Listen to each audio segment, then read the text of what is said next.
It's 4 o'clock on a Monday, and you know what that means, don't ya? It's time for another exciting episode of Taxi TV Live. I'm going to apply for a job on David Letterman. Oh no, he doesn't have a show anymore. This week starring special guest star Miss Robin Frederick, whose name I spelled wrong in the subject line of the email today. Woo! I didn't even notice. If you hadn't told me, I wouldn't have known. You would have caught it sooner or later. Robin doesn't miss a trick. Hi, Robin. Hi. How are you? I proof all his stuff until like today. Okay, exciting show today. We always love having Robin here. Several things I want to talk about before we get rolling. Robin is, in fact, going to do like the speed dating thing that we did, I don't know, several months ago. Mm-hmm. Everything okay, Bria? Yeah. Okay. She had this look on her face like nothing's coming through. It's all black screen. No. Anyway, Robin's going to be doing a really cool presentation this year, something that we've never done in 22 years of the Road Rally, which is she's going to be talking about fresh versus stale, because so many of the requests we get, even film and TV stuff, they say, I want something with fresh lyrics, I want something with a fresh melody. And Robin and I were chatting, I don't know, a month or two ago, and I said, there is no real definition of what fresh is. And she said, I can do that. Yep. Yep. I took the challenge, and I'm really glad I did. I'm really excited about the presentation for Saturday morning at 11 a.m. That's when I'll be in the ballroom, so don't you miss it. That's right. And I want to let you know, first of all, I had a white shirt on today, and white doesn't work on camera, so I changed, and that gives me a chance to advertise the boys at Westlake Recording Studios. I love them dearly. It's a cool place. I was there recently shooting a video, and in the room where Michael Jackson did Thriller, and got to listen to some of the stuff from that record in the control room where it happened. I got to tell you, you could be listening with like $1,000 headphones to an incredible, like a high-res digital recording. It wouldn't sound as good as it did in that room. I heard stuff that I've never, ever heard in there. Wow. It's amazing. Wow. Layers upon layers that all worked. So that's that. The Road Rally is in 3 days. 3, count them. Are we ready? Absolutely. Bria and I were just talking moments before we went live, and I told her that tonight, if I work 4 hours after work tonight, then tomorrow I could take the day off before the Road Rally. That's how ready you are. I am, but I won't. But I should. You won't. No, you won't. I got to say, attendance at the moment is up over 20%. Really good turnout this year. Want to remind you folks, we're reminding you guys all over the place that this year, for 3 out of the 4 listening panels in the Grand Ballroom, we are doing, we ran 3 taxi listings. You submit to the listings. We play the stuff from a playlist on Disco, which you guys don't have to worry about Disco. It's just submitting as you did already. We will play the stuff in the ballroom. Anything that doesn't get played on the panel will then go to taxi screeners after the rally, and the stuff that makes it through the screening process for quality and applicability will then be forwarded using Disco to the panelists. So you got 2 shots of getting heard by said panelists this year. That's We're great. Really excited about it. Good idea. Hopefully yeah. the Wi-Fi in the ballroom works well enough to make it all work, but we will have backups in case it doesn't. When the Road Rally is official? When I get that in my hand. Notice how it says 2018 up there. Once that lands on my desk, I know it's too late to stop it. Also, because I'll forget later, probably, because I get carried away. If you don't have a copy of this book, it's not just a bestseller, it's a classic. I know that many of you guys who watch this show already have this book, but we get new people watching the show every week. So if you've never read it, Robin, this lady sitting next to me, wrote this book. And it's our new person at the front desk, who we all love, Angelique. I gave her a copy of the book the other day and said, read this. It'll help you be better working at Taxi. And she started reading it over last weekend, and she said, it's mind-blowingly good. And you know what? She's right. Oh, good. Good. Also, good. If you're into film and TV, this one's even thicker. Both of them, by the way, very easy to digest. I know people don't want to read a book cover to cover. The cool thing about these books is they're laid out in a way that you feel like you got your best friend, in my case, Robin, Right here. sitting Right next here. to you as you're working, and you come across a problem and you go, gee, how should I solve that? I don't know how to make the chorus pop out. I don't know how to write a bridge. Well, you can look it up in the book and then just go to that section and work on it. So anyway, this one is film and TV specific because it is a different discipline from writing radio and record hits. Yeah. So there you go. Also, Robin will be autographing them at the Red I'll be at the rally, yeah. I'll be there Friday, Saturday, and Sunday all day long. And we'll have the books there for sale as well, so you can get one there. And if you're going to come and get the book, try getting it on, you brought up this good idea one time, try picking it up on Thursday night or Friday morning and have it for the weekend so that you can read up in your hotel room or wherever you are in the evenings before or between your classes. And it'll help you get up to speed with what all of those courses, all of those classes are teaching. Because the books are very much based on my experience here when I was head screener. And so many people asked me the same questions over and over. It really gave me the basis for those books. So you guys helped me write them. Thank you. That's right. And you all get a royalty. No. Not so much. Not so much, yeah. But I'll give you my autograph if you bring your book. That's Okay. right. And her deepest gratitude. Yes, and my gratitude. Okay, so we have, I don't know how many of these we're going to get through, but we're going to try to get through a lot. Yeah, we're going to burn. So this is going to be like speed dating. Last time we did it, people really liked the fact that we were plowing right through these. I'm barely going to speak today because I don't want to slow Robin down. And we're only going to mention the song title, not the writer's name. Not that Robin would ever trash anybody, but still, people like their privacy, so we're going to respect that. So the first one we're going to listen to, oh, there's Bria kicking me under the table. There you go. Hold up the signs, hit the subscribe button, because it's like right down there. Hit it. Now, do it. Hit it. Oops. Like us, because we deserve it, damn it. And share with a friend. But more importantly, I lost my little bell. I need a bell sign. You know that little bell in the upper right-hand corner? It's like an alert bell. What? It's No, not. it's when you click the subscribe button, a Yeah. little bell will show up, so you can click on that, and then But the bell's on the page anyway. So there is a bell in the upper right. Anyway, if you see any bell-shaped things, kind of like the Liberty Bell without the wooden structure on it, click that sucker and you'll get alerts when we're going live and blah, blah, blah. It's a good thing to do.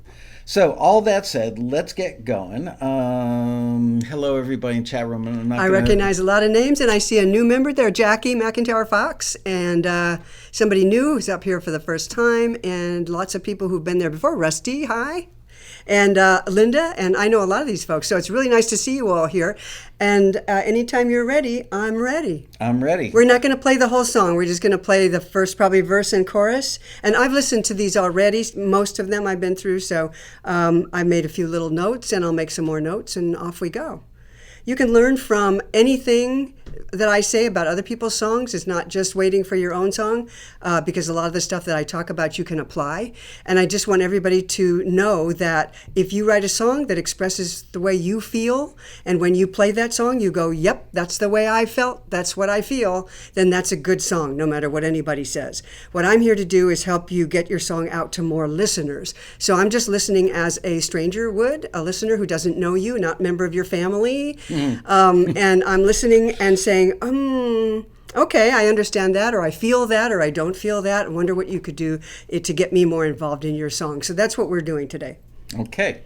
Works for me. Let's listen to the first one, which is called I Do.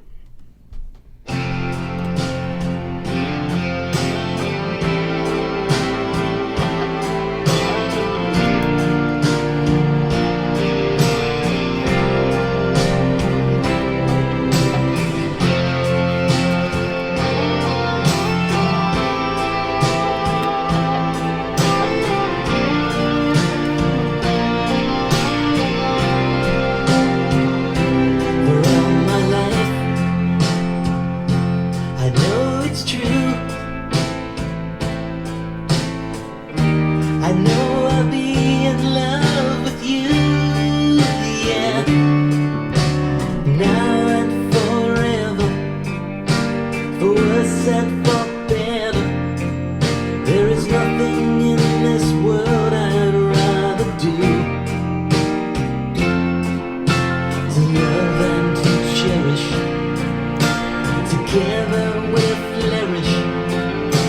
to have you and to hold you every day.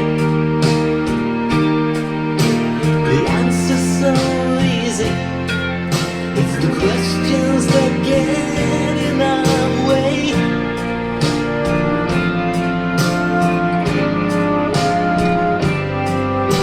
Hold out your hand to me, would you take this man to be forever your lover and friend?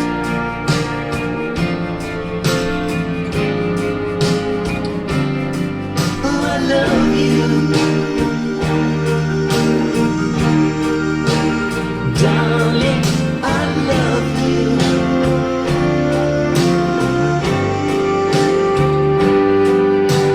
Dreams become reality, and always I just wanna be with you.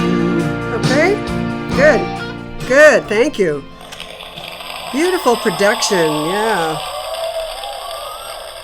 Very nice orchestral production in there. Beautiful use of some of those brass instruments. Very nicely done. This is a classic AC, a mid-tempo ballad to slow ballad. It's pulling back towards an air supply type of sound, melodies particularly pulling me back towards the 1970s, early 70s. Lots of long pauses at the ends of lines, which is very typical of the 70s. Today's melodies, if you want to attract today's audiences, today's listeners, you might want to think about, as you move forward with your songwriting, you might want to think about creating more momentum in your melody, filling in some of those long gaps there where we have pauses when the singer isn't singing. Listeners today tend to tune out. They're very singer-centric. They want to be there with you, and they want that singer to keep going. So give a listen to a song like John Legend's All of Me, which is also a wedding song, by the way, and that's what you have here, obviously. And you'll hear right away, you'll hear the melody that just keeps moving forward, moving forward. There's very few places to take a breath once you hit that pre-chorus. And the song builds that way using the melody. It builds momentum, and it just keeps the listener involved at all times. Take a listen to the lyrics as well and see how much he shows us of the relationship between those two people so that we as listeners can actually feel like we're participating and we understand why the singer feels the way that he or she does. That's what I would recommend for this song or for your writing going forward. Give a listen to today's mid-tempo ballads. We all love writing mid-tempo to slow ballads for AC. There's a lot of taxi members who like to do that. Why? I think because it's so emotional. It's because you can express so much emotion in those.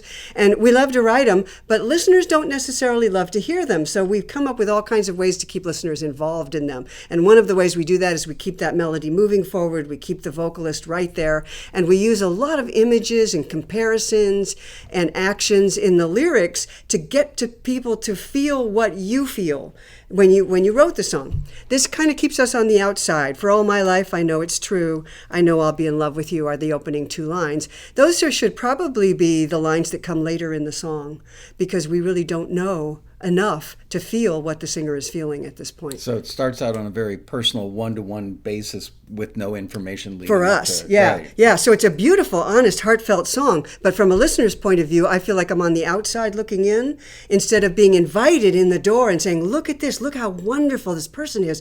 You'd love her too. You'd love him too. If you saw what I see, and we have to see what you see. And that's what John Legend does so beautifully in All of Me. He's legendary. Yes, so to speak. Okay. Sorry, couldn't help myself. By the way, I saw everybody saying, it sounds like John Lennon, sounds like the Beatles, sounds like this one. Nobody said George Harrison that I saw. To me, it sounded very Harrison-esque in the vocal approach. Just, not that means anything, but just saying. Yeah. All right, next one good. up to bat is The Pearl. The Pearl. Okay. The Pearl. I'm going down, but I don't know if I'll make it back, maybe with your pearl. It's dark and it's dangerous, and I like the way it feels without all the weight of the world.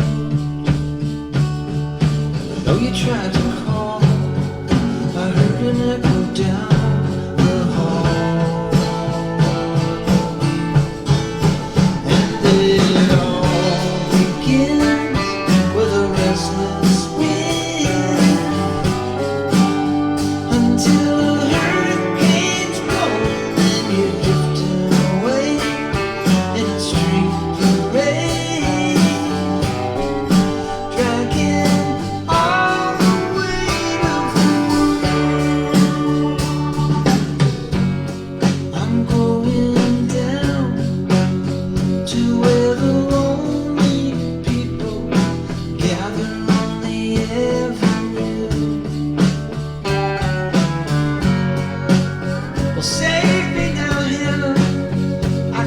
get loose without your beautiful hypnotic jewel.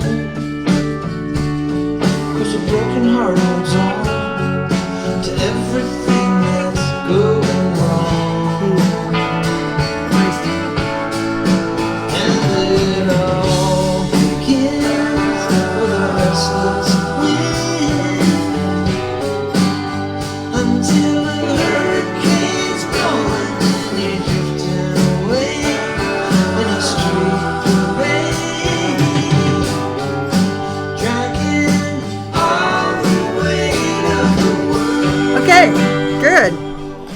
I've got to throw this out there before you get going on it, which is if you took the gentleman who did the last song, connected him with this gentleman, you'd have the Traveling Wilburys, because you've got Tom Petty and George Harrison. Just Very saying. well put. Yeah, there is a lot of Tom Petty in this. It's a beautiful melody. I love this melody. Once it gets rolling, this melody really moves. It just keeps rolling forward. I really like it. Beautiful payoff melodically in the chorus, and it all begins with a restless wind until a hurricane is blowing.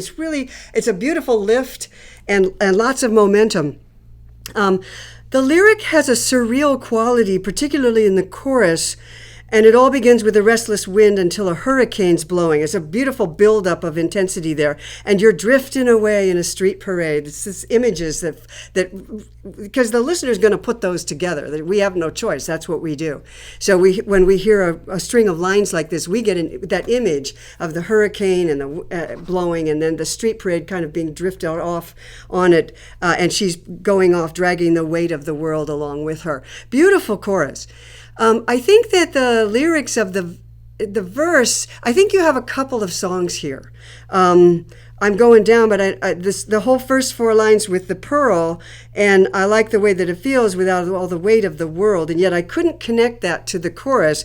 And the last two lines of the verse, which are strong, and I know you tried to call, I heard an echo down the hall, is also very good. But again, we're kind of in surrealism land here, which is okay. It's your choice to do that. I would take a look at giving the listener enough insight into the situation in the first 4 or 5 lines here. I'm going down, but I don't know if I'll make it back.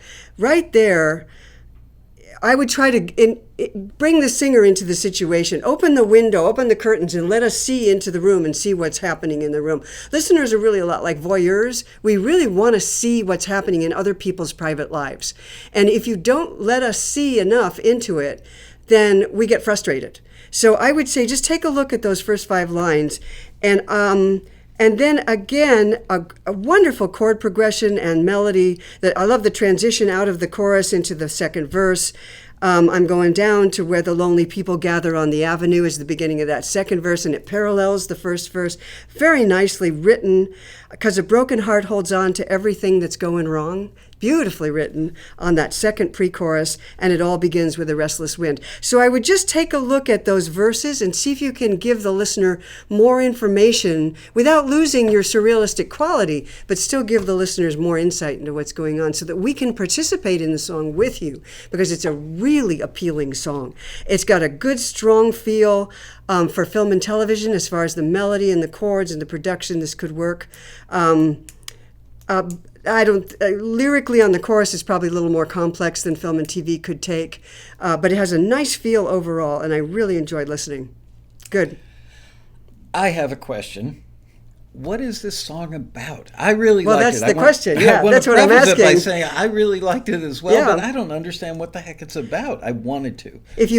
Exactly, you had Yeah. the same reaction I did. So that's where you need to look at that verse, and then you've got this surreal chorus, which I think will stand, dragging all the weight of the world. Work backwards from that line, dragging all the weight of the world. You're being carried away in a street parade, taking all the weight of the world with you. Away with you, meaning that it releases the singer, I think, to feel life without that weight. I think that's what this is about, but I can't tell. It's too hard. And listeners will not stop to think it through. They won't do it. I'm looking at the first verse, and I'm not understanding. Is it a I don't know. pearl diving reference? You know, I know I'll make a back baby with your pearl. It's dark, it's dangerous, like the way So it feels, weight just of the world. keep in mind that listeners need some kind of insight right at the top of the song. Give us insight into what's happening so we can be there with you. Don't shut us out. Okay? Yeah, I don't like to be shut shutting me out. It's frustrating, Very, for very listeners, bad. and that's a really good song. So that's get those. See if you can get those lyrics straightened out. Okay, Next bobbing one along? is Bobbing Along. Okay.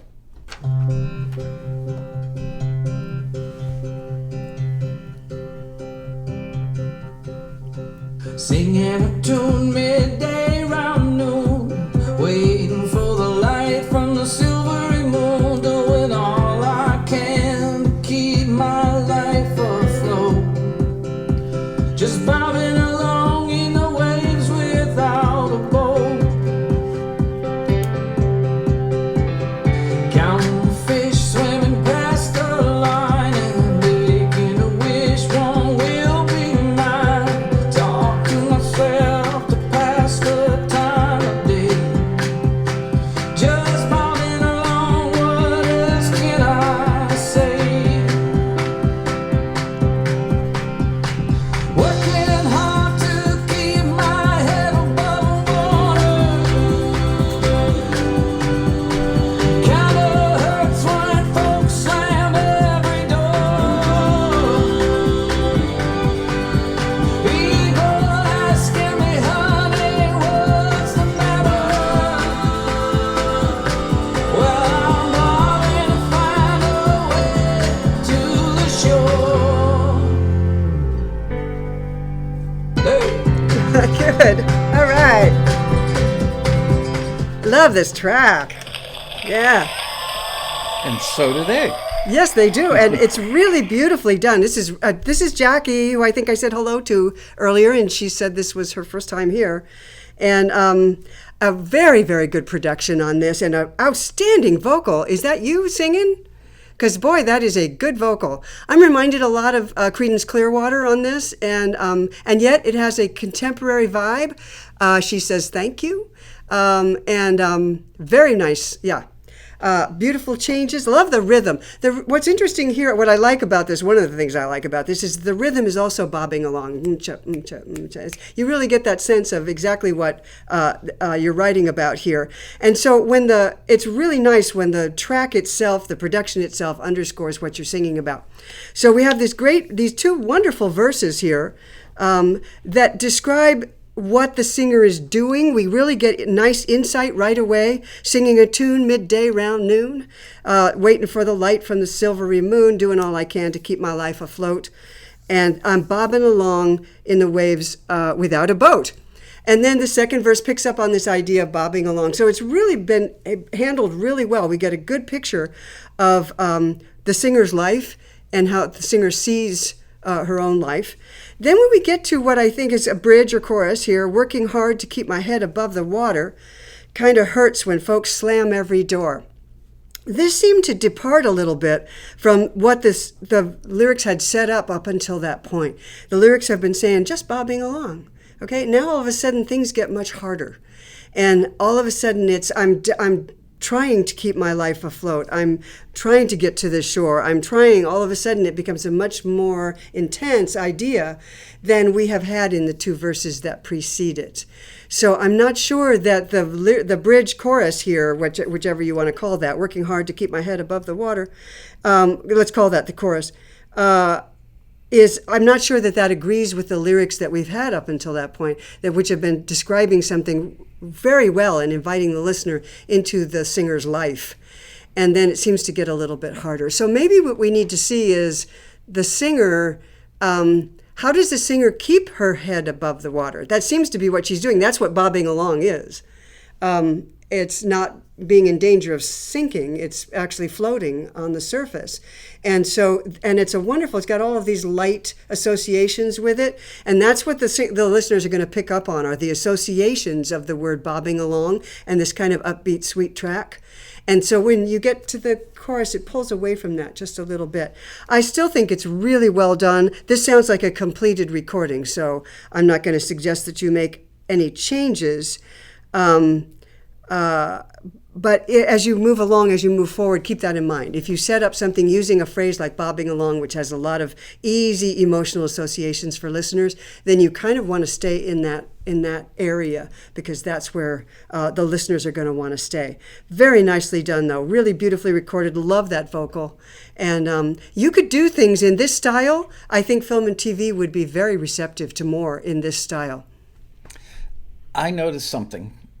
It felt like a missed opportunity. The first two lines of the chorus, working hard to keep my head above water, kind of hurts when folks slam every door. As a producer, I was waiting for that. I was going, ooh, nice dynamic change. It feels like it's going somewhere. And then it just finished off the chorus, which was okay. That's why I keep referring to it as a bridge. Yeah, it's not really a chorus. It felt more like a B-verse or a pre-chorus, and it could have gotten bigger. You got a base hit, you could have hit a home run there. Yeah, I think this song is well on its way towards something very strong. You could use the first two lines of that section, working hard, kind of hurts when folks slam every door, as a pre-chorus, and then pay it off with a bigger chorus. But I'm still alive, I'm still making it, I'm still getting there. I know someday I'll get to the shore. That's probably where the chorus lyric should go, is the person is a survivor who's bobbing along no matter how difficult life gets. This person manages to stay afloat. That's where I thought this was going. Okay. All right. Good job. Nicely done. Yeah, beautiful production and vocal. Great idea. Moving on now to a song called Here I Am.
Okay, good. Good.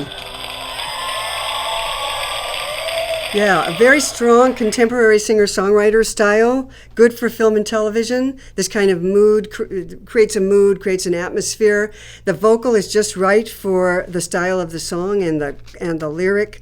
The chorus, with its very simple conversational style of lyric, no, I won't let go, hold on to hope, take my hand, here I am.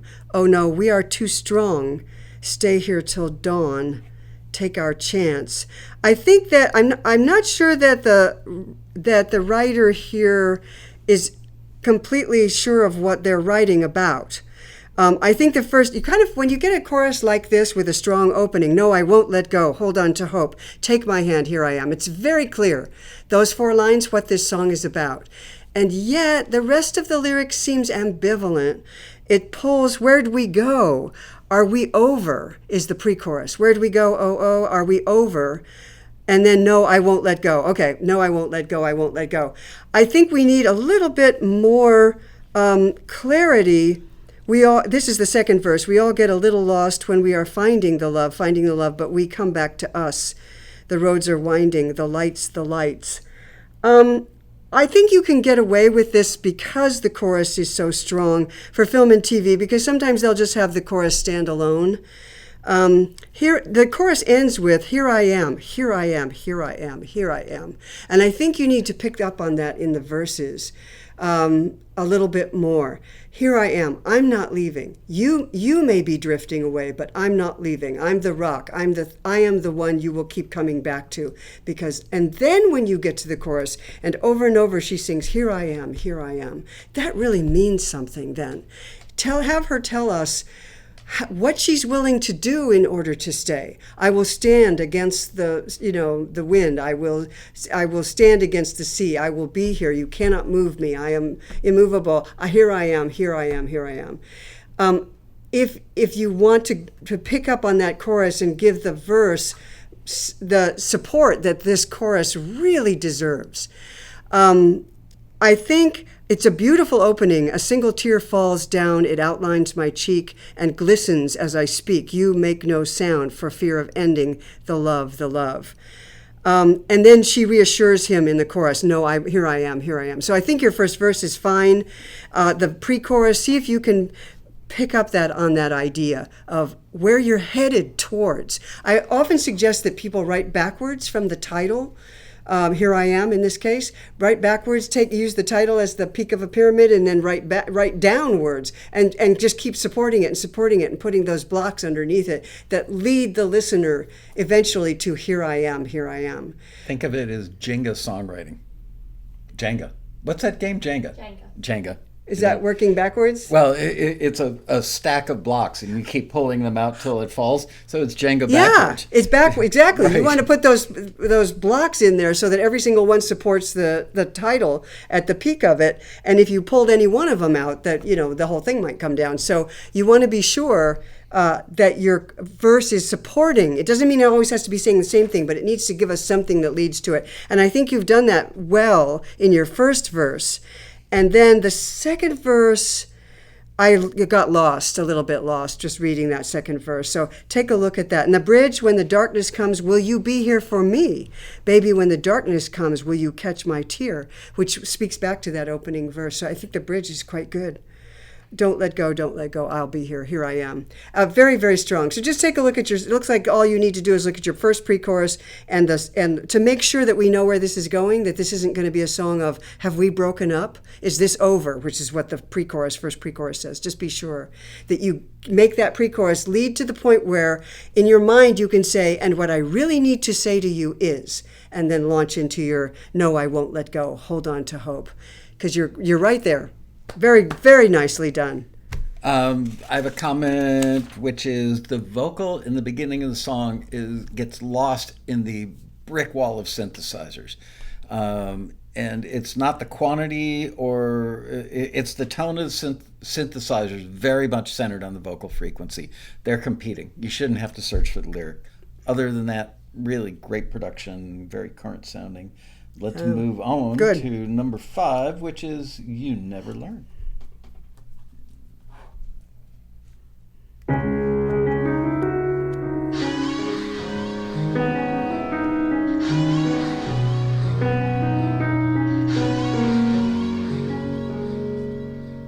Struggling with this heavy load. Some days it feels like I'm in reverse. Try not to break in front of you. Feeling helpless is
Good. Great. Thank you. Very, very good. They really like that one. Yeah, what a vocal on that thing. It's really good. A good contemporary track on that. Very strong chorus. You're never going to learn not to count me out. Okay, so it's a very clear message in that chorus. Again, you want to work backwards from this, and this is a song of self-empowerment. There's good ones out there, Rachel Platten and Katy Perry, and a lot of folks have been doing them, and it's a good time to be doing these. It's unclear to me. I think everything's working here. Structurally, I think the pre-chorus might be a little bit long, and when every voice inside my head betrays me, being strong ain't always easy. I like that rhyme. How many times you going to make me choose? Wanted to believe it's something better, maybe. All I had to do is walk away to find the truth. So at the beginning, it seems like this is a relationship song in which she is currently involved, struggling with this heavy load. Some days it feels like I'm in reverse, trying not to break in front of you. So this is happening now in real time in front of us, which I like a lot. I like things to be in the present tense. And it seems like in the pre-chorus also, this is staying in the present tense, and then it changes to wanted to believe in something better, maybe. All I had to do was walk away. All I had to do is walk away to find the truth. And then you're never going to learn not to count me out. I think that this wonderfully powerful chorus could be supported better more clearly in the verse and pre-chorus. In this section, it looks like it's about a relationship in which the singer has been feeling abused and her self-respect has been hurt. But I'm not sure that that's what's happening by the second verse. It's fumbling through this thing called life. That's why I let it play. I wanted to see where this was going. I've made mistakes, but I've paid the price. I know every single one of them by heart. Now it seems to be a life lesson in general. It took some time to learn to love myself. I've gotten lost out there, but now I'm so much stronger than before. This is a much more generic lyric. And when you're writing this kind of life lesson lyric, you want to try to freshen this up. Take a look at a lyric like Stronger, What Doesn't Kill You. When she sings the opening lines, this is Kelly Clarkson, and the opening lines are, the bed feels warmer, sleeping here alone. I dream in color and do the things I want. And then in the pre-chorus, she keeps that, it's really structured so that the first four lines are, here's how I feel now. And then the pre-chorus is, you thought you got the best of me, but you didn't. And then what doesn't kill you makes you stronger, the big chorus. So things are really organized well so that the listener can go from one section and one piece of information to the next section and the next piece of information, and then finally the big payoff in the chorus and the big payoff piece of information. If you think about what the function is of each section of your song, what is it doing to us, to tell us? What is it trying to tell us, the listener? And how is the structure of the song and the production underscoring that, so we get the sense of things building to the you never learn, never gonna learn not to count me out. What did this person do that shows us that they didn't learn not to count her out? We don't see that at all. You did. We should see some examples of what you did that shows that he was just counting her out. He just wasn't taking her seriously. And she's gone now. She's used that to build her anger to the point where you're never going to learn, never going to learn. So again, you need to, this is this brilliant chorus with this beautiful, huge vocal on it. And you want to build the listener up to that and make sure you deliver the listener right to that chorus so that by the time we get to the first chorus, we have enough information that we know why she is shouting, you're never gonna learn, are you, not to count me out.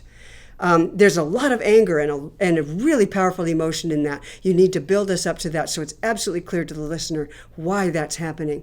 This is a good song for film and TV, even with this big chorus on it. Sometimes film and TV doesn't go for those really big choruses like that because they can get in the way of things.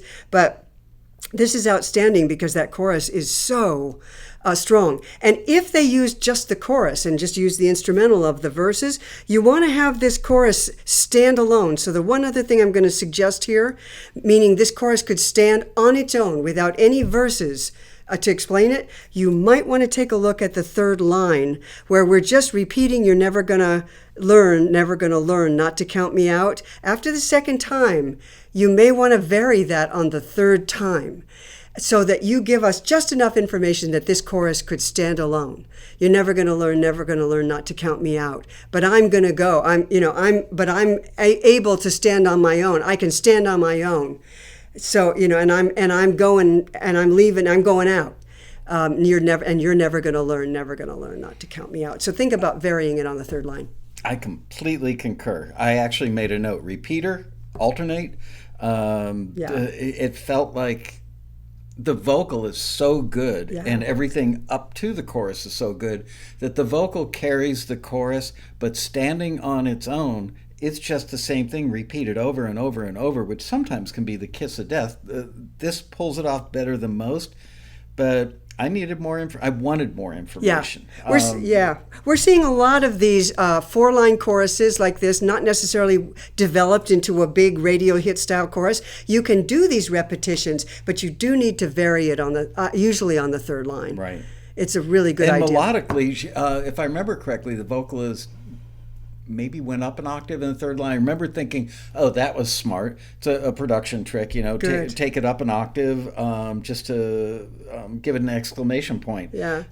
So structurally, it was there. It just lyrically needed something else. Yeah, it's really good and definitely worth working on. I don't know if you can bring this singer back in or if that's you, but boy, that vocal is great. And if you've got access to that vocalist, and you can do this.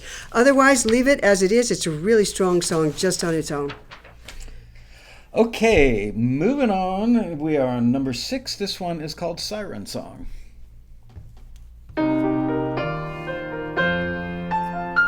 She'll pull the world right out from under you.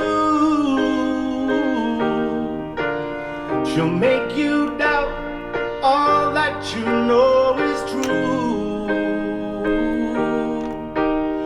I know you think that I am still just bitter, because I wish that I could still be with her. There's nothing up my sleeve, she exists just to deceive.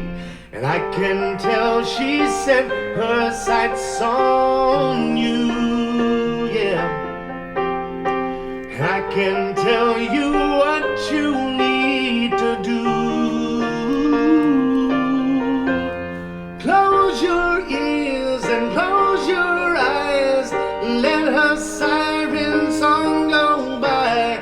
Close your ears and close your eyes, just let her siren song go by tonight, 'cause she belongs to me. Okay, thank you. Very, very good. Beautiful vocal. Beautiful vocal. Nice piano track on that. It's a very, very good piano vocal. Really gets the song across. It gets the emotion across. These kinds of piano vocals, they work quite well. There's a song you might want to listen to by Levi Chris, Kreis, called I Should Go. That's a piano vocal. Beautiful example of a piano vocal, actually. Well, and then there's All of Me by John Legend, which is just piano vocal also. So these things can really stand alone, and this one was done very nicely. This is one of those, this is an interesting, I'm glad this came up. This has 3 pronouns in it. This has a lot of storyline and a lot of pronouns. I, she, and you. So there's 3 people in this song, and it makes things difficult. It's very hard to pull off. The Beatles certainly did it in She Loves You, but you have to make it, what you're doing here is the right thing to do, but I'm not sure that it's done as clearly as it needs to be. She'll pull the world right out from under you. She'll make you doubt all that you know is true. I know you think that I am just bitter, I think this is because I wish that I could still be with her. I think that's too soon for this much storyline. It's introducing the listener to so much.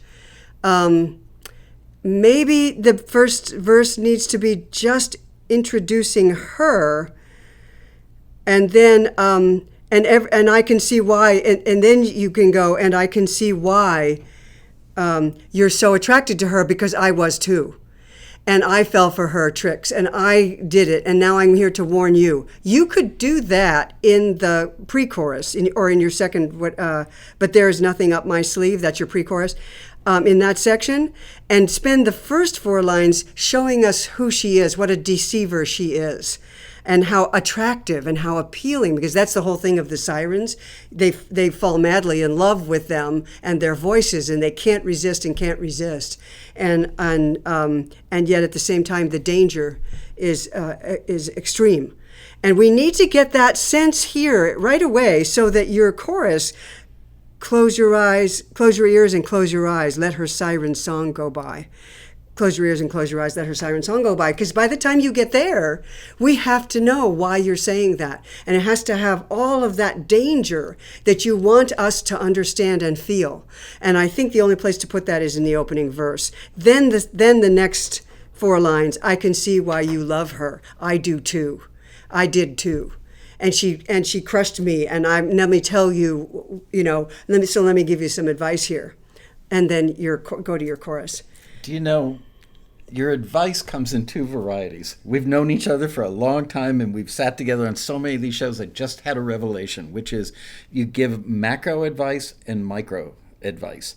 And the macros, for the takeaways for those kids who are paying attention today, is tense matters. That's a macro thing. I mean, you should consider that in everything you write, and pronouns matter. Yeah. I mean, those are things that are true for all songs. The micro analysis are the things that are specific to this. But just those takeaways are, you could almost do a little shorty book on use of pronouns in songwriting. I did. In my newsletter, I wrote first person present tense. I wrote a whole tip on that because I've been looking at it. And last year at the Road Rally, I talked about it too, first person present tense. Because first person present tense, first person, I, you, we, is always more intense. Literally, it's in your face. And present tense is what's happening right now in front of you, and listeners can participate in that. So we want to put as little as possible into the past tense. And when you see hit songs, a lot of times you'll see most everything takes place in the present tense. Take a look at Delicate by Taylor Swift, which is a song I'm really kind of obsessed by. It's so interesting what she's doing structurally and everything else. It just breaks a lot of rules, and yet it works. And so much of it takes place in the present tense when she says, "Is that cool? Is that all right? I feel this. Should we go have a drink? I'm not sure." Everything is taking place in front of your eyes. So these kinds of complex situation songs, they work beautifully, but I would just try to simplify it for listeners so that we can follow along with how this develops. This is what she is, and here's the danger. This is what you're walking into, bud, and I've been there, and let me give you my advice. Keep going, don't stop. Yeah, so I think it's a very good concept. It's a complicated concept. It's hard to write these concepts because there's 3 people involved, and because you can take a look. They're out there, these 3-person songs. I Can Treat You Better, Shawn Mendes, is a 3-person song. But notice how he keeps it between, that's a different concept, how he keeps it between I and you. I can treat you better than he did. And then everything is in the present tense. I will do this, implying that he did that. Everything is done in the present tense. It's really a unique song. Treat You Better. Okay, moving on to number 7, which is called Hurricane. Very apropos of late. Yeah.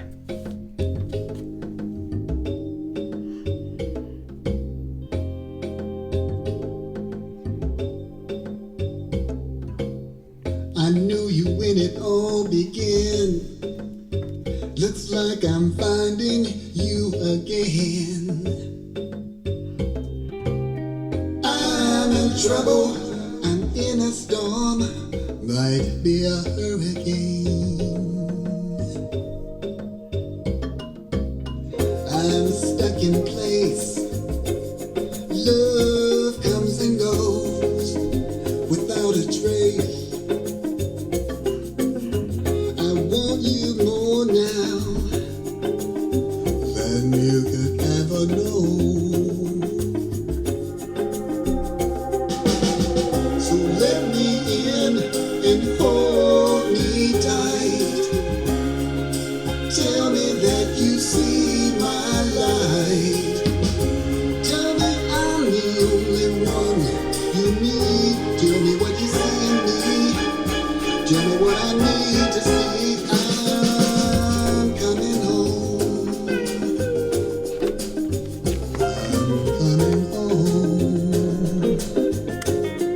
Okay, good.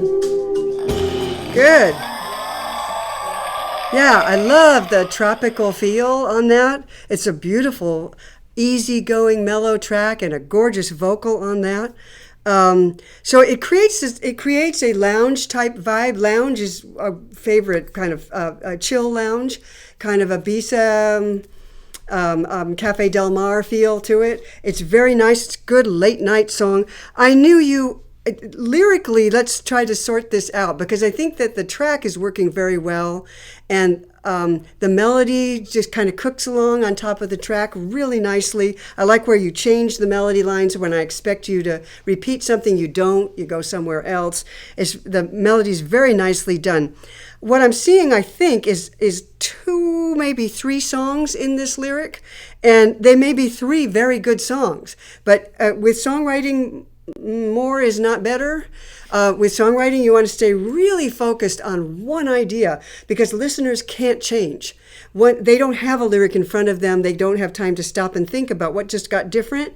What they noticed is something just got different, and I don't know what that is, so I'm dropping out. And that's what listeners will do if we change too much. So what I'm seeing here is the last 2 lines of the chorus, I'm coming home, didn't seem to follow, the first lines of the chorus, so let me in and hold me tight, tell me that you see my light, tell me I'm the only one you need, tell me what you see in me, tell me what I need to see. Okay, so the chorus is really taken up with, tell me this, and from a listener's point of view, it's like, yeah, tell me. Why aren't you telling me? The listener wants you to tell us, and because we want to know why the cool music and what does he see in her and what does she see in him so we can see it too. So comparisons, compare what you're feeling about this person to something else. We mentioned here hurricane, but we don't get a lot of the sense of the power of that hurricane. What is it about the hurricane that makes you think of it when you think about this love? Is it the power of the wind? Is it the ability to tear down all the walls? Is it the surge that you can't overcome? What is it? Why did you call it a hurricane? By the time we finish the chorus, we should know. And it gets into it in the second verse. There's some explanatory, but it's too maybe late. we could move that up to the first verse. Yeah, Let's see. Raging winds and broken hearts, dreams of love, I've torn apart, I'm in trouble, I'm in a storm, might be a hurricane. I mean, not as detailed as what you were recommending, Yeah. but the walls torn down, the storm, that stuff appears, but it's too little too late. And I think there's a storyline here because I saw a hint of it in the first verse. Looks like I'm finding you again. I knew you when it all began. Looks like I'm finding you again. There's a history here between these two people that I think is what we're seeing in verse 2. So the songwriter here is really involved in telling a story of something that happened to him. And we're left on the outside looking at it. And this is the difficulty of writing personal experience. And of course, we all do it. So let me just put this out there to you. I certainly have had students and clients who are writing personal stories, of course, and I do too. The trick of doing it is to strip out the details of your particular situation and get down to the truth, the emotional truth underneath that, which is a universal truth that we all feel. How did it make me feel versus the details that are inside baseball? What happened? Yeah, versus what happened. We don't need to know much about what happened. In fact, we only need to know one moment, the peak moment in which the singer realizes something. I realize that you are inevitable to me.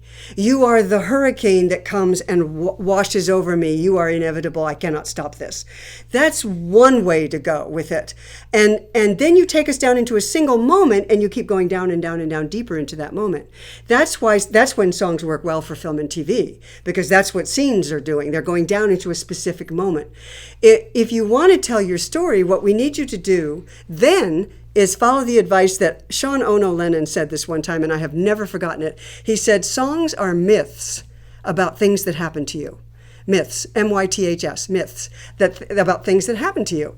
In other words, get down to the universal truth underneath the story and make sure that that's what's at the core of your chorus. That it says, I cannot resist you any longer, you are a hurricane. Then when you're in your verses, what you want to do is show us how this person makes you feel. That's the mythic truth, the emotional truth that's underneath your particular story. And that's where you need to go in any case, because otherwise listeners can't really follow you. Storyline is not as important now as going to a peak emotional moment, that moment when the listener realizes something, makes a decision, or takes action. That's the peak moment, and that's the moment you want to explore in your song. Give us just enough background so that we can understand it, and then hit that emotion and just keep hitting hard on it. How does it feel? How does it make you feel in your body? What would you compare it to? You're comparing it to a hurricane, but why? Why does it make you feel that way? What is that? And let us in on that. From a film and TV perspective, you could not be more right on target, because no listeners are going to be sitting there listening to your song in the clear, being able to absorb the storyline of your lyric, because they're involved in the storyline of what's going on the screen. Mm-hmm. So the peak emotional moment is the only chance you've got for them to register the song. Yeah. And if they register all this other detail, then the song's not going to work in the scene. Yeah. And radio, this is not a radio style song in terms of the music at all. And so I wouldn't be looking at radio. So I would take a look at film and TV for this and see, and the tropical feel and the hurricane, they go together. So you're on an interesting track. It's definitely worth working on. All right, next one is Merry, Merry Christmas, and I can't believe we're only a couple of months away from that already. By the way, I was on the phone Sunday with the owner of a really good music library, and that person said to me, we do need Christmas music all year long. People think we only need it in September, October. They need it all year long. So always keep writing Christmas music. There you go. Especially during the holidays, because who wants to write a Christmas song in June? Somebody who wants to be ahead of the game. But write it in December, and then you'll be ahead of the game for the next year. There you go. Yeah. Write it December 26th after you're inspired on the 25th. Yeah. Look at all the lights and the people and the sounds and really get in the mood, and then write your Christmas song in December so you're ready for next year's Christmas. Thank God for LEDs. Christmas lights are so much better now. Oh, yeah. So much better. Okay, Merry, Merry Christmas.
Okay.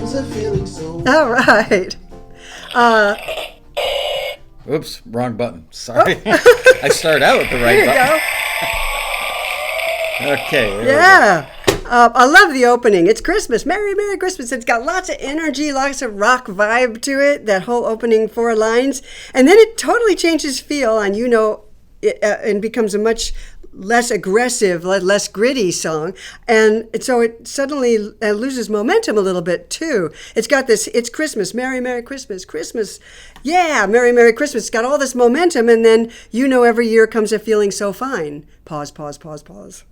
And the momentum drops right there. Was that Santa Paws? Yes, Santa Paws. Sorry. Santa Jaws. That's my shark that I have that's every right. Christmas. I have a shark called shark. Santa Jaws. Every year comes a feeling so fine, and then it just drops the energy. There's a big pause there, and the energy, the vocal is really good on both sections. To make that change, you want to keep that momentum going. So even though the vocal, you can change the vocal feel on that.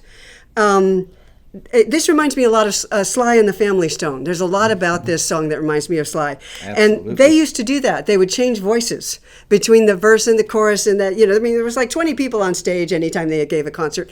And they would just switch the vocals around to all these different people. And you can hear it also on the records as well. And it works. But you need to keep the energy going. Don't drop the energy on that second section. Every year comes a feeling so fine. Hey, you come around, grab a piece of the pie. Hey, keep going. Don't stop. Then Christmas cheer, look at the lights shine. And there's a long pause after that line too.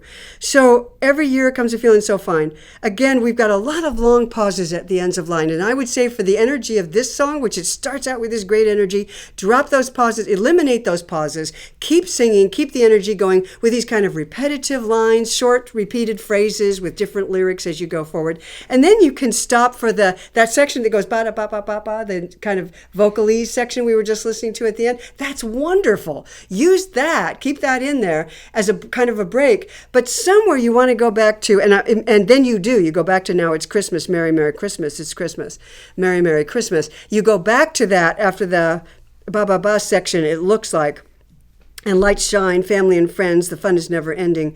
Won't you stay for the Christmas cheer? So I think it needs to be restructured. Some of this you can do with digital editing. Some of it you can do by filling out the lines, lengthening your melody lines, or repeating phrases short. When you have a short phrase that's got some energy, repeat it 2 or 3 times melodically while changing the lyrics, and that'll keep that momentum going for you. Drop those long pauses. Just move that next line up.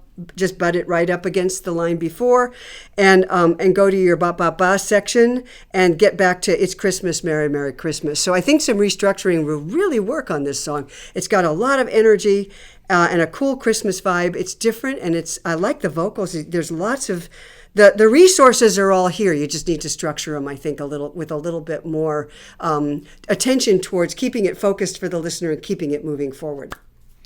Steal from Sly and the Family Stone. Absolutely. I first thought I had was definitely Sly. Dance to the music is the overall vibe of the song. Little known fact, did you know that he used to cut a lot of his parts in the bathroom? He actually had mic input lines installed in the bathroom of his house, and that's where a lot of his vocals came from. Just because that was before we had plugins.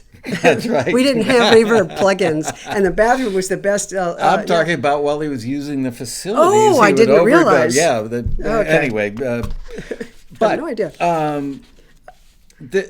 This song, I believe, is eminently syncable if you follow Robin's advice, because a funk Christmas song like this, I love the lead vocal. Needs some unison backgrounds, and the chorus would help move it along a little bit. And the vocal ba-ba-ba section is it's... it's not a ripoff. It was inspired by that same section in Dance to the Music. Boom, boom, boom, boom. Yeah.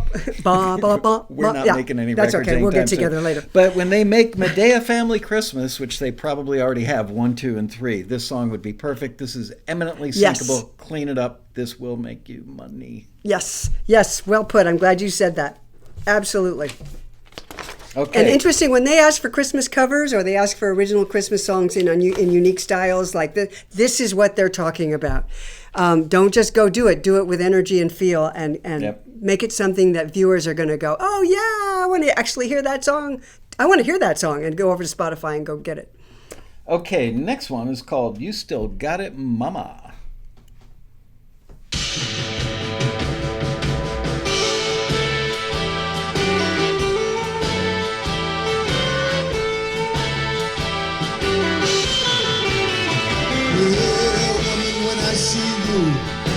Walking down the street, my hands get all sweaty and my poor heart skips a beat. You flash your sexy smile and give me that come on look before I even know it. Girl, you got me hooked. Well, you still got it, mama. You still got it, mama. Yeah, you still got it, mama. You still got it, mama. Oh, sweet young things that got nothing on you, 'cause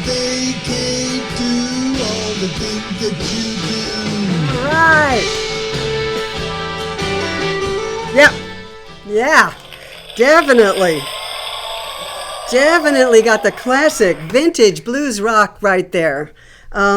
This has got a lot going for it. The issues here are that there's so much of this is lines that we've heard before, and it's a great concept. It's a really good theme.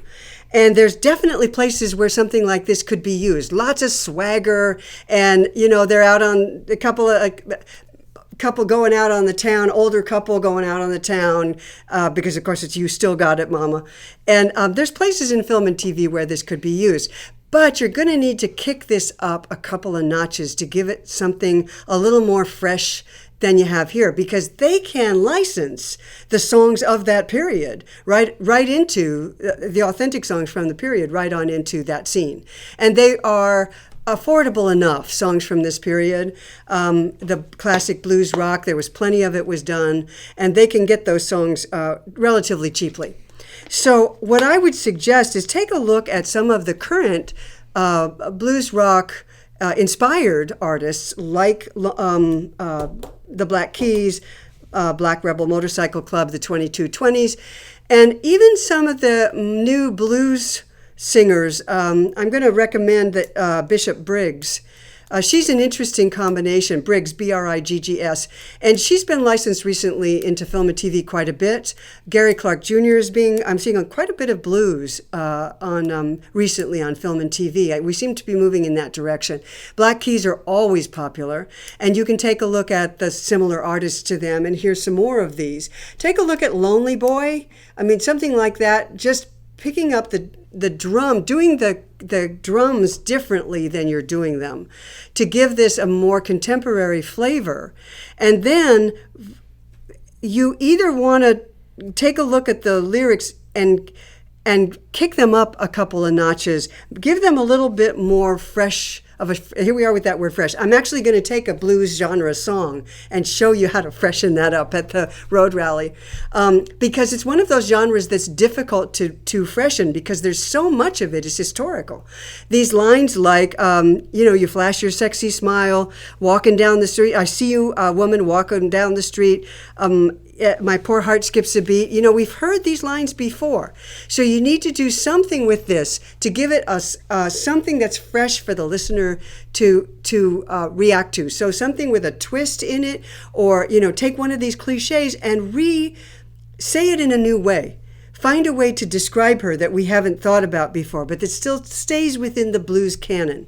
You don't want to use words that are, you don't want to say, "I'm texting you, mama." I mean, you don't want to do that. You want to stay in that vintage blues vein, but you want to give it some image or comparison or an action that he takes that gives us a fresh look at her, so that we see her, because your melody is also right out of vintage classic blues.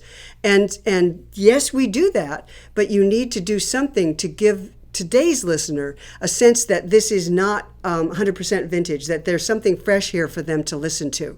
That could be in the track. If you listen to some of the Black Keys and put it into the track, and at the same time you freshen up that lyric and give that vocal more of a character. Make that vocal, that singer, give him a little bit more swagger and something that sets him apart in terms of his character. Let us know who he is, because right now it's falling into that classic style, but you're not beating out Gary Clark Jr. You really need to be competitive vocally to get away with a vintage style blues song like this. It sounds like a good lounge singer doing a blues vocal. It doesn't sound like somebody, it lacks authenticity.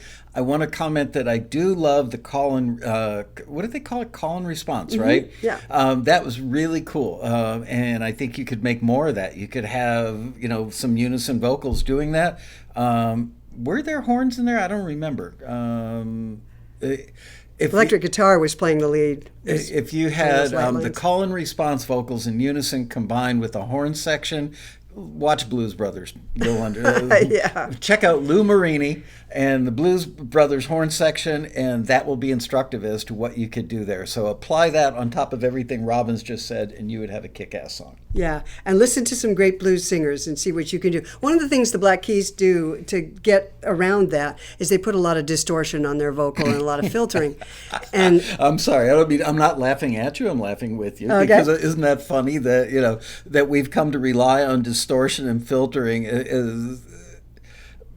blues, that sort of blues, that modern rock blues approach to blues, doesn't have the authenticity in the vocal that somebody who's a and legit it's not blues. trying. Yeah, and Right. it's not even trying to. Yeah. Yeah, exactly. So they do use distortion. That's your way and- around it. Yeah. You either have to sing like be a really kick-ass interpreter of vintage blues Which to is get hard away to with do, this song. yeah. It's very hard to do, or you have to do something like the Black Keys are doing, which is how they work around that. They put those plugins on their voices to get around that. It's funny how that whole paradigm of modern blues rock has not gotten old yet. I thought it would become a thing like ukulele, happy clappy ukulele stuff, where it's become kind of a joke. But the blues rock stuff is still alive and kicking. Yeah, and gets used and all the we're time. doing some interesting blends with it, and that's what I'm seeing used in film and TV. So give a listen to Bishop Briggs, and you'll hear her stuff. Take a look at her on TuneFind and see, and look at how much of her stuff is being used. And she's doing blues-based singer-songwriter. If It's you're used a not ton. using tunefind.com, by the way, you're not really in the music business, because it's this incredible wealth of information. You can sit there and bump into stuff and notice it by just kind of jumping around on YouTube, but go to TuneFind, because it's a great consolidation of stuff that is currently being used, and it's so in film and instructive. TV. It's Yeah. strictly film and TV. So if you're interested in the film and TV, and for vintage blues, that's a place you'd want to look. For film and TV, Yeah. get on tunefind.com. I'm on it every day. I'm always looking. And that's where I found Bishop Briggs. And I went, whoa, wait a minute. Look at all these uses. There's tons of them. Yep. Check out a song called The River. Whoa. It's magnificent. Really magnificent. Used a ton. All right. Next up on the list is number 10, and this one is called Song of My Life.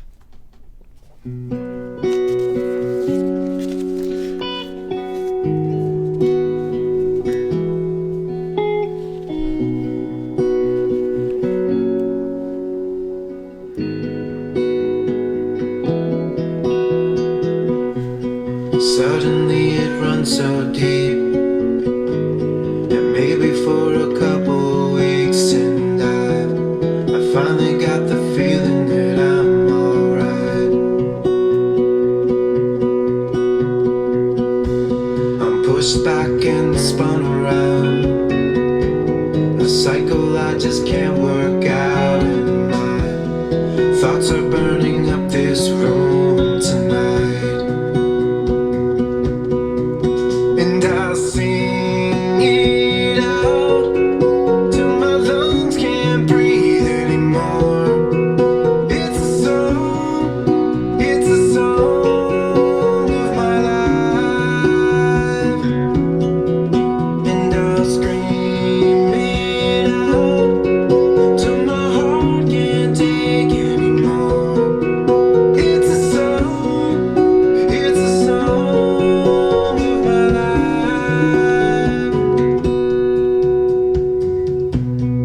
One day I'll break on through. I'll try to make it up to you somehow. You deserve everything in me.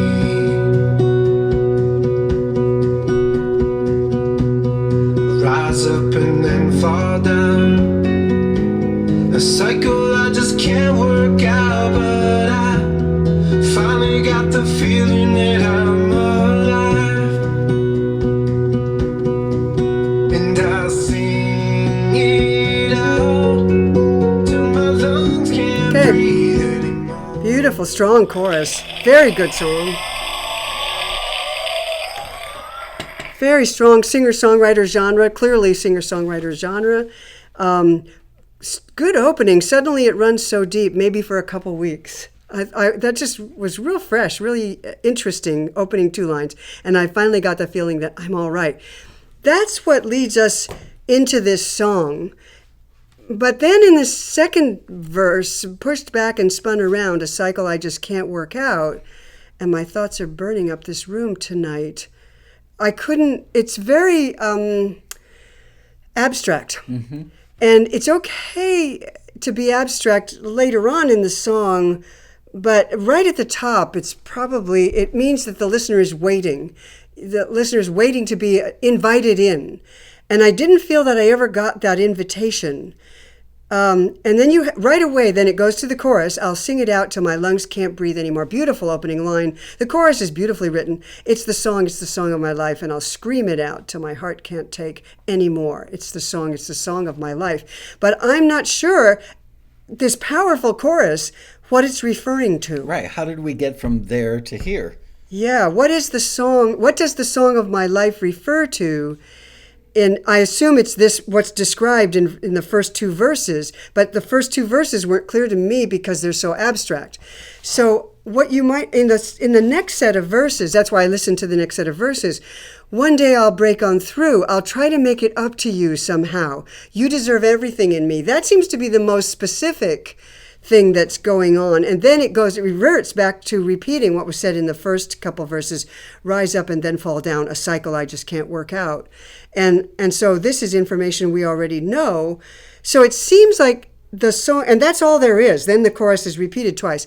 So it seems to me that this is a song in search of more insight in the verses to support that magnificent chorus that you have.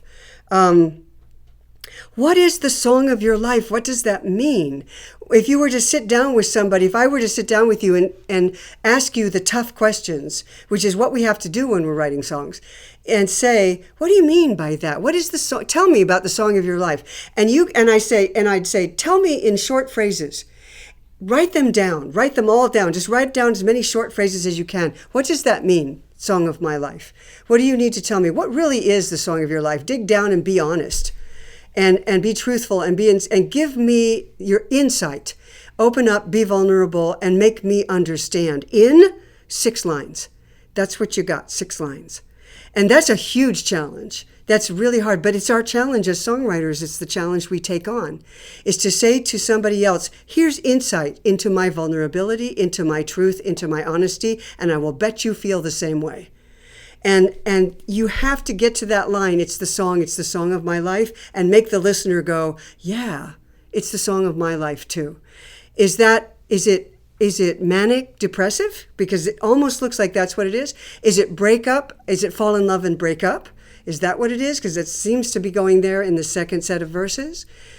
What is it? The song of my life. It almost sounds like this is what the singer is saying, hey, this is the way my fate is for me. This is what it looks like. It's summarized in one key line that almost gets lost, which is, but I finally got the feeling that I'm alive. That's what this is really all about. Have you not felt alive previously? Yeah. What's been happening? See, those things don't, the song He's of my having a life. breakthrough. And I finally feel that I'm alive. Yeah. But I finally feel that I'm alive, and I'll sing it out. Okay, this feeling of being alive, this is going to be the song of my life, because he says, I finally got the feeling that I'm alive. And that means that you haven't been feeling alive before. And that's what it sounds like is being said in the first 2 verses. Then I'll sing it out to my lungs. It's the song of my life. What is that? What is it you finally discovered? It's an introspective personal resurrection. Yeah. But it's way too complicated. The song would be, again, speaking film and TV, song would be more usable if it merely grasped that concept of I'm feeling alive. Yeah, for the first time. I finally feel that I'm alive. It's a peak. That's the peak moment. Yeah, I finally feel that I'm alive. And the whole song has to revolve around that because if that's what the song is about, this is the song of my life. I finally discovered what it is. He touches on it in the first verse, 3rd line. I'm finally got the feeling that I'm all right. But we don't really... We don't know enough about the backstory, and we probably shouldn't, but go back to what Robin says a million times. which is talk about how it makes you feel. Because Now, that's what yeah, people can we don't relate even to. need the backstory, because I think everybody's had that moment when they go, yes, this is it. This is the feeling I want, and I want to keep this feeling and hold on to this feeling. It's that moment you need to describe, and describe how it makes you feel, and a little bit about what got you there. Yeah, absolutely. And that would work well for film and TV. We have lots of scenes that do that. And if you think that Michael and I are being nitpicky about this, we're not. Listeners really do listen to these lyrics. And what we have to do is make it possible for them to simply flow along with us and not have to stop and think through what we meant. Yeah, there are times when you can do that and you can get away with it on your album cuts. But for songs that you want to pitch to film and TV, or you really want to be a breakthrough song for really move your fans and build your fan base, which I think this song could be with this really glorious chorus on it. You want to make it possible for them to simply be with you from every line followed by every line followed by every line. You're just taking them on a journey with you. And that singer and that listener is sitting right next to you as you write and sing your song. Keep them in mind. Take them with you. Don't shut them out. And this is a great song, a great example of how you can let your listener inside and just follow along line after line, because we want to be there with you. A music supervisor wouldn't sit there and analyze this line by line until they've chosen it and it's a contender, and then they watch it against picture, and when things don't add up, then the lyric becomes really important. So if you go to the safe place of relying on how it makes you feel, that will line up with a lot more stuff than a detailed story. Mm-hmm. There's my profundity for the That's day. the universal lyric, is Yeah. describing emotion, what it makes you, how it makes you feel, and then a little bit about how you got there. Okay, good. All right. Beautiful chorus on that. Moving it is. It's a great chorus. And the vocal on it was so Oh appropriate yeah, for the worth chorus. working. Definitely worth working on. The next one is called The Witness. Okay.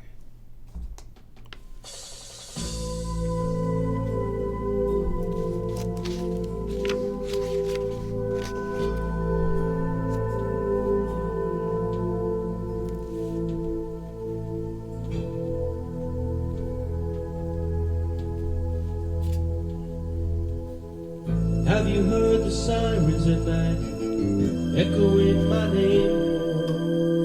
Oh, I'd gladly help you, boy, but I'm imprisoned by these chains. I was sentenced a year ago to this very day. Maybe it was something I did, I don't know. I don't know.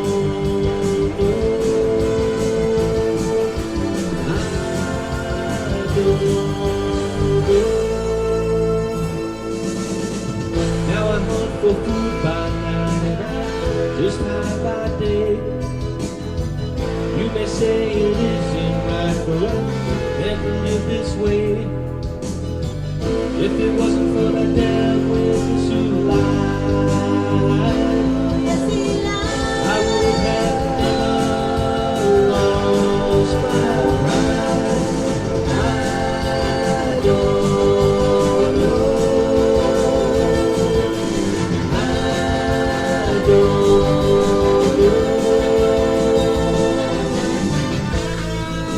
Okay. All right. Good.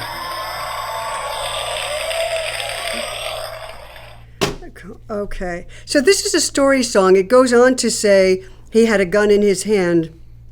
When I told him I found the gun next to the body, oh no, and there was blood on his shoes. Can you hear me now? How do you kill her? I would never in my life kill my own sister. So there's a very strong storyline here. You think? Yeah. Yeah. So, but so for film and TV, this is out because it wasn't written for film and TV. I'm assuming. If I may interject, and I mean this in the kindest way, but who's your audience? Because you couldn't write anything this complex. I mean, this is a Broadway play where you're, where you're giving away the plot in the form of a song, but it's not really for radio or records. It's not really for film and TV. And now I'll turn it back over to you, Robin. Right. Yeah. And you've put your finger on it. So sometimes we write songs for ourselves. to express something we need to express. And it doesn't fit any market or genre or use. You're just writing for yourself, and you should. And sometimes, you can put that up on YouTube if you want to and find people who share that specific event or feeling that you have there if you want to. But other times, what I think is wonderful about Taxi members is that Taxi members really do think a lot about where am I going to pitch this while they're writing, which is a really important thing. If you're writing songs for the market, think about the use of the song while you're writing. Think about the genre that your song is in. I haven't been talking too much about genres. We've been going through this. Several of these songs have been very clearly in the genre, whether that's vintage blues rock or that's AC or it's singer-songwriter, which is basically a subgenre of folk and adult contemporary. And pop. So most of them are fairly clear. This one is difficult to tell because it seems to have elements of progressive rock in it, seems to have elements of mainstream rock, and yet it doesn't really have a chorus. So it cannot be headed towards radio, and it tells too much of a story to be headed towards film and TV. So in this case, I would say if you really need to tell this story, if it's important for you, the song is called The Witness. And so there's something about this lie here that really compelled this person to write this song. And it's something that you want to say. I would say if you want to, you could put it up on YouTube and create either a lyric video or a simple video with photographs of just a single person. Yeah. And put something up on YouTube. But difficult to know what to do with this, and therefore it's difficult for me to give feedback because I don't know what kind of market this would work for.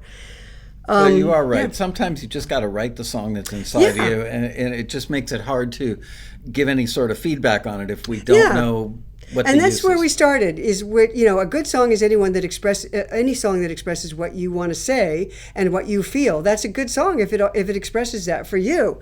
The problem is when you want to take it out to listeners and to a broader market, then come those questions of what's the structure of the song? If the refrain line is I don't know, the truth is, of course, that the listener doesn't know either. And the listener doesn't know exactly what you're referring to, except that there's a kind of big blank spot in the middle of the song.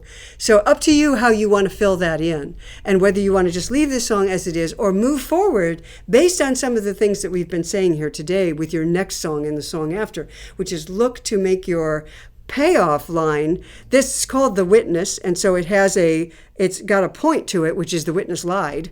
And this could be useful if you're writing theater. I mean, if you're doing something like that. But be careful because your song is telling the story of whatever it is your play or your film or your TV series your TV show would be about. And what they say about these kinds of songs is that they're too on the nose. They tell the story of the script. They do the work of the script. The songs for film and TV should not do the work of the script writer, because when you do that and you tell the story that's going on in the script, the viewing audience takes a step back. They become aware that they're watching something that's being told in terms of by the song, and they totally lose that sense of being completely immersed in the storyline. Instead, they start listening to the song telling the story, and no director wants that. All right, let's do one more. Can we go to number 13, which is New Love Born?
Okay. Okay. So speaking of genres, this sounds to me like it's in the alt country genre. It's not really Americana. Alt country is really kind of country with more of a rock feel and doesn't really fit into that kind of radio mainstream style. So it kind of seems to fit into that. So you're looking at, Jonathan Brooke and maybe Roseanne Cash. That's that genre, and it is popular. There's not too much call for it in film and television because, of course, it pulls on that country string, and they're either looking generally for mainstream country or they're looking for Americana. But this is has a good energetic feel. One thing I want to suggest is repeating love's newborn, the high notes, love's newborn, it's a new morning, love's newborn, it's a new day, love's newborn, something like that. And give us more time to enjoy that great payoff line that you've got, love's newborn, it's a new morning. So we can really get into the mood. It almost has a gospel effect. If you do that, I think you're going to feel that like you have a big payoff on that. The verses feel like the melody is wandering a little. There doesn't seem to, I didn't get the sense that verse had a focus to it, the melody. And I wanted there to be one. You've got a very strong sense of a structure here in your lyric, but the melody itself didn't seem to. Locked myself in a dark place, then light broke in, I see your face, funny thing in shadow gloom, turn your head, love blooms. It's really tight rhyme scheme. You've locked yourself into that. You might as well give yourself a melody to take advantage of it. And that means these short, repeated lines, move that line to different pitches, but keep the melody rhythm the same. Locked myself in a dark place. Then light broke in. I see your face. You've got a good rhythmical lyric there that's going to pay off in a big sort of gospel style, big payoff chorus. You might as well take advantage of that. Try speaking your lyric on your verse with lots of energy and lots of emotion and give it a ton of rhythmical hits. Record that on your smartphone and then go back and start putting notes into it. Try to get some repetition going there. Repeat a couple of lines and then move it to a new pitch and then, do the same melody rhythm with new pitches. That's going to give you some focus and something that's catchy for listeners and underscore your lyric with more energy. And the whole song is really new love is born here. Let's have some energy and some lightness and brightness in that track. You've got it in the instrumental track, but it seems to be missing in the melody of the verse. And then just, you can do a digital edit and extend that chorus a couple of more times and give us something really big there to let us enjoy that moment. There's a lot here to like. I think it just needs to continue for you to work on it. You can use this track, do a digital edit to extend your chorus, and then redo the vocal with a new verse melody and an extended chorus. It feels Dolly Parton-esque in its delivery and overall production from the 9 to 5 era. Mm-hmm. And I got to feel that there's something instructive in listening to her thing too. If you listen to some Dolly Parton, everything Robin said will just come into focus. Not that you need a Dolly Parton record to do that. Well, I like Dolly Parton records, so it's okay with me. Yeah.